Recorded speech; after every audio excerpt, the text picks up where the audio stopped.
I was born in Hagerstown, but I was born right after my parents got married, and my father decided to go into the ministry. So we lived in Pennsylvania for a while.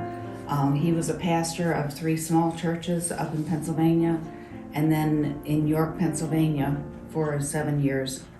And so by the time I was 10 years old, I had 4 other siblings. I had 3 brothers and a sister. So I was kind of mom from early on. And when I was 10, my parents decided to become missionaries. So we went to Nigeria in West Africa and lived there for 3 years. And I spent my freshman, sophomore, and junior years in Nigeria. During that time, I met my husband.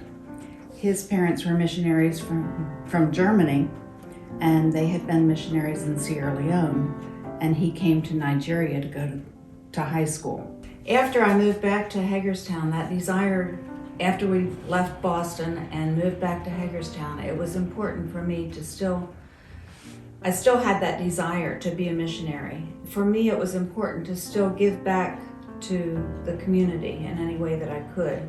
I feel like I have always been God's vehicle, and I allow God to work through me. I decided that I needed to reach out somehow, and so I got in touch with the Literacy Council, found out that there was a Literacy Council and that they needed some help. So I started out interviewing students and finding out what they needed. I started tutoring. I have worked with the Literacy Council as a tutor, a trainer. I realized that we needed to train new tutors, and so I've worked at that.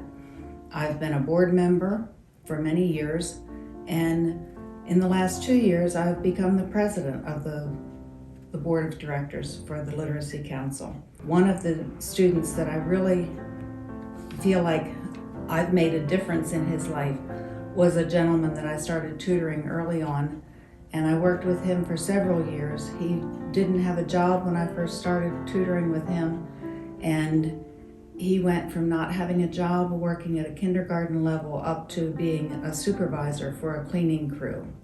So for me, that was just really a nice reward and something where I feel like I really gave back to the community. I've always been part of the church. At Benevola United Methodist Church that I attend now, I am the lay leader.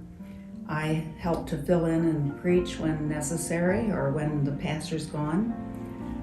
A quilting group is one that I really enjoy. That's kind of my support group. We meet on Tuesday mornings. We've made a lot of quilts and given many quilts away in that process.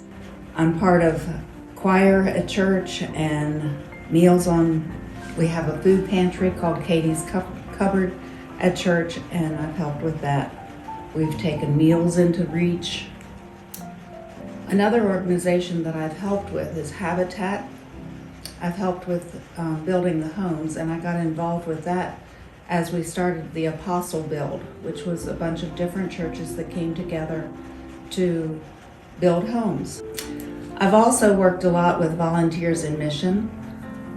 With Volunteers in Mission, I've been all over the world. I've gone to Puerto Rico, to Nicaragua, went back to Africa once. The Volunteers in Mission has also led me into helping with ERT, early response teams.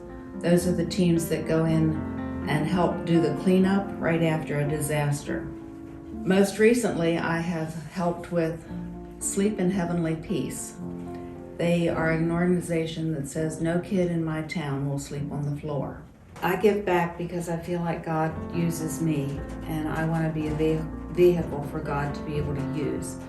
And I've found that if I'm open to being God's vehicle, He opens doors for me and gives me places that I'd like to help. Love your neighbor.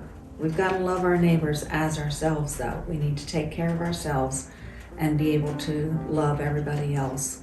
So that's my vision for what I'd like to do for my life, and try to help others be able to know that they can give back in some way to their community.